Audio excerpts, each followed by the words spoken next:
Hello and welcome to this episode of the Speak PR podcast. My name is Jim James and I'm here to share with you thoughts and tips and information that I think can help you as a business owner to get yourself and your company noticed, often for free. Now, the grandfather of public relations was an American chap called Edward L. Bernays. And in an interview conducted in honor of his 100th birthday back in 1992, he said that any dope, any nitwit, and any idiot can call him or self a public relations practitioner. Now, that may well be the case, but the truth is that building a brand is becoming harder and harder. Now, it's becoming harder and harder because the complexity of self-distribution means that it's no longer just a matter of ringing one or two journalists and getting a story. Now we have to think about creating content consistently that is compelling, and not just across what we call earned media, i.e. newspapers and TV and so on that has an editor, but across our own owned media channels. Now, over 55% of all content appearing in mainstream news press is produced by PR agencies and consultants. So we now have in this industry an influence far and wide because of the prevalence of information on people's mobile devices at home and at work. Public relations then has become something that you can't leave to a dope, nor a nitwit, nor an idiot. Now, just to remember, the definition of public relations is that it's the effort deliberately planned and supported to establish and maintain a mutual understanding between an organization and its public, or its publics, and those being the internal, I call them the internal, the team, for example, your allies, your partners, and your customer groups. So the question is, how can a company that is founded by a managing director who may be good at a particular skill, manufacturing, engineering, food, how can that person then have the skill sets to manage the public relations as well? And the answer is, by and large, with a few exceptions, they don't have those skills. Which, of course, then is why people turn to those individuals and agencies that have the skills, and they engage with agencies. So I want to look today at how you can outsource your own PR, but also how you can create a blended solution. Because not everybody has the ability to outsource or the desire to outsource their PR. When I say ability, it can be because the company may not be ready. You may not find an agency that's quite right for you and for your company. But also you might feel as though no one really quite understands your business quite as well as you do.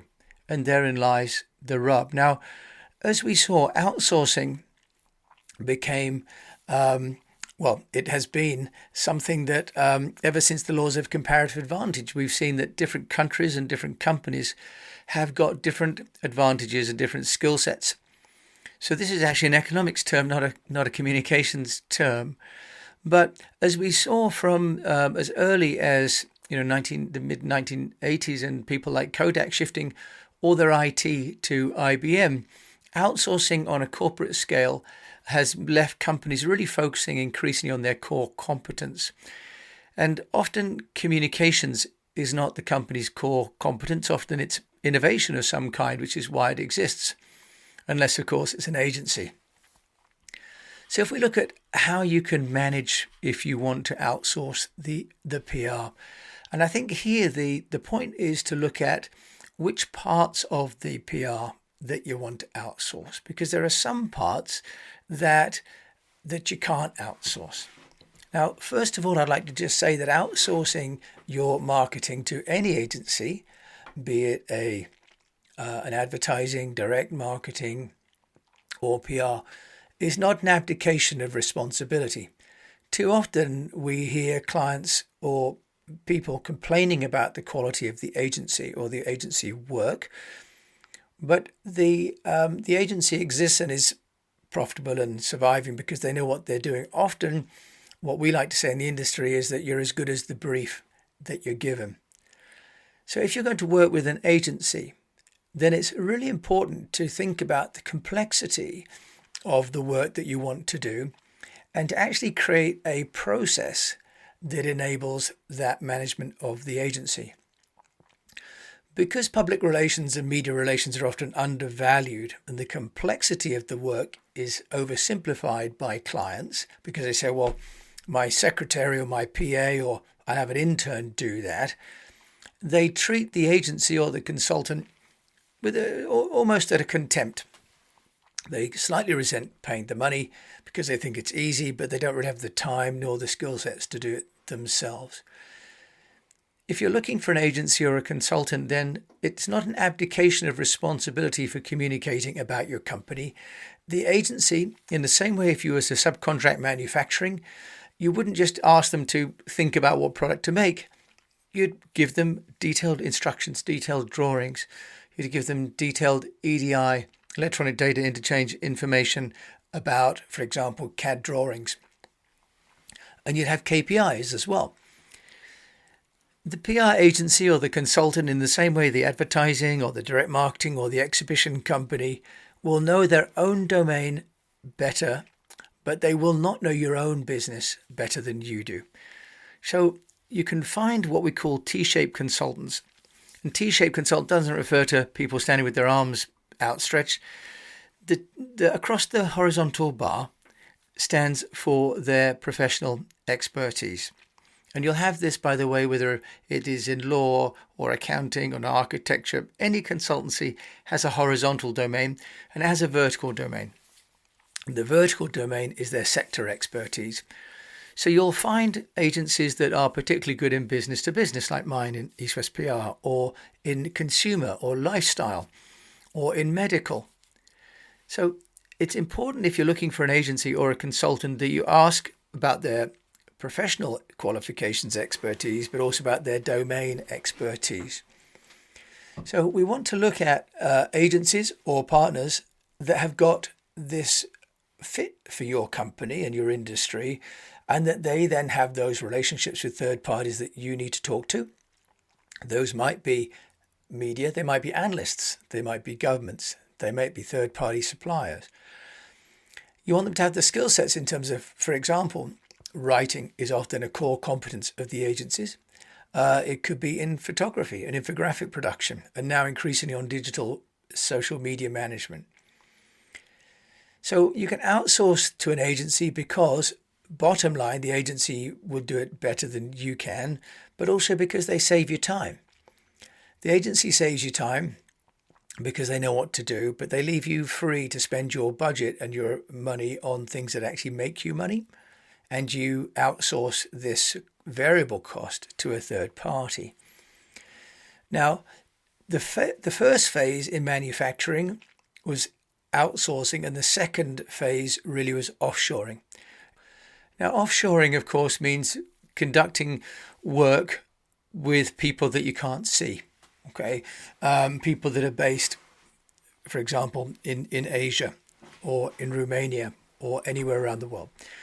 Now, there was a book by Power, Bonifazi and D'Souza, and they identified some 10 traps of outsourcing, and those apply just as much to public relations as they do to manufacturing. Lack of management commitment, minimal knowledge of outsourcing methodologies, a lack of outsourcing communications plan, a failure to recognize the business risks, a failure to ask and tap into the external knowledge of the third party, and also not allocating resources internally to managing that outsourced partner. Rushing, making a procurement decision at speed, and not appreciating the cultural differences. And certainly we find, as we work with companies around the world and we have teams in Asia, language complications. So minimizing also what it will take for the vendor to get up to speed, how much information they need, and not valuing and giving the partner the time that they need in order to do their job. So offshoring manufacturing and offshoring and outsourcing PR suffer the same issues.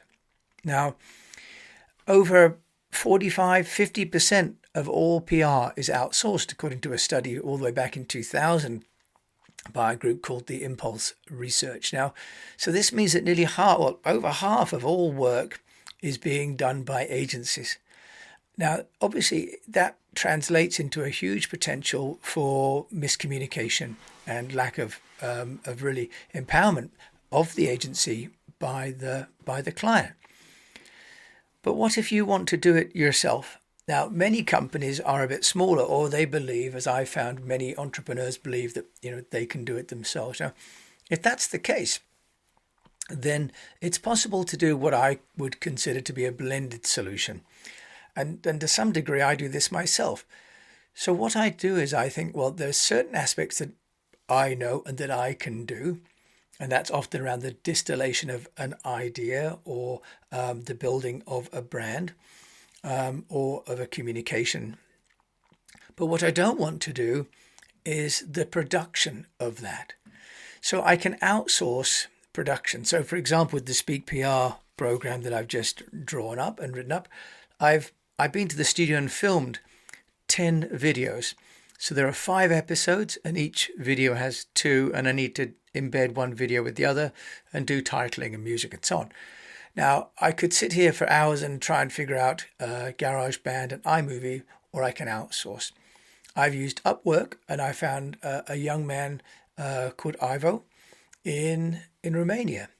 And so while I'm recording this and trying to add value to my organization, Ivo is post-producing for $50 my sequence of 5 episodes of the Speak PR program. There's also Fiverr.com.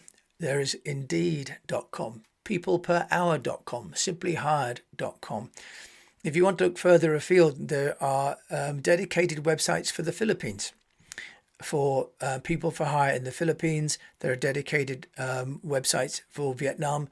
So if you're looking for English language speaking, you can find them around the world, either in some of these global sites like Upwork and Fiverr, or you can go online and find them in dedicated websites, certainly in Asia. And I imagine there are in Latin America if you're looking for Spanish and Portuguese. Then if you find these partners, how do you manage that? So what we need to think about is knowledge management of file sharing. So what we use with clients is a combination. So we use Zoho amongst our own team and for our freelance partners. But with some clients, we use Basecamp. With some clients, we use Asana. With some, we use Slack. Some we use Dropbox for just file sharing, and some we use SharePoint. So if you have an agency or a freelancer doing work for you, they become an extension of your organization, and therefore knowledge management becomes an essential part of the engagement with that third party, either a company or an individual. Once we've got the information back from the third party or from the agency, if we want to do it ourselves, or you want to send out your information yourself, you created the content idea, but then you've given it to somebody else to, if you like, produce and to manufacture for you. And then you want it to come back to you for the distribution. And if you think about it, this is really all that Apple does. On the box it says designed in California, but it's made in Shenzhen by a contract manufacturing company. It comes back in the shiny white boxes with the cling film on it, but it's sold through the Apple Store. So public relations can be the same production model. So you could then use tools like media.info.uk. You can use PressRush. You can run media through Cision. You can use something like Hootsuite or Buffer or Buzzsprout. You can use WooPitch or JournoLink. And in our technology applications directory, which is at eastwestpr.com, we've listed over 100 applications that you as an entrepreneur or a small business owner or manager can use to promote your own content, quite often for free, and almost always there's a free trial. So if you think about your public relations and if you want to outsource, you could find that there are certain times that you want to outsource and there are certain times you want to bring the information in-house. So there's not a right or wrong reason or methodology. It depends on the nature of the work, the type of situation that you're in, and also the phase that your business is at. Obviously, if you're the managing director and you have got more time than money, then doing it yourself in this blended solution where you create, outsource, bring back and distribute this sort of ABA model works well. But as the company gets larger and you have other things to think about, then outsourcing more and more of the production and the distribution makes a lot of sense. Not least of which because you need more reach. But what you can never outsource is giving the inspiration and the direction to the strategy, because that is the differentiator between your company and somebody else's company. So if you work with an agency, it's always important to give them a proper brief, a written brief. And if you haven't got a written brief, have a meeting with the agency or the consultant and ask them to write down for you and to send back to you the understanding of the brief so that you're all in alignment. In my experience, it's this lack of inspiration and direction allied to the lack of alignment that causes a decay in the relationship between the client and the agency, and that leads to people thinking that agencies are bad. Just in the same way that they might say a contract manufacturer is bad or any outsourced service is bad, you can't rely on them to be as motivated and as loyal as an internal member of staff. And because they don't have the same degree of knowledge, because they're not picking up received information from within the organization, they need a lifeline. They need a direct channel of communication, which is structured and consistent, and that enables them to do their job. Now, finally, going back to Edward Earl Bernays, he said that his number one rule in public relations was that it's a two-way street. So on the one hand, the PR person interprets the customer's needs and desires for the general public.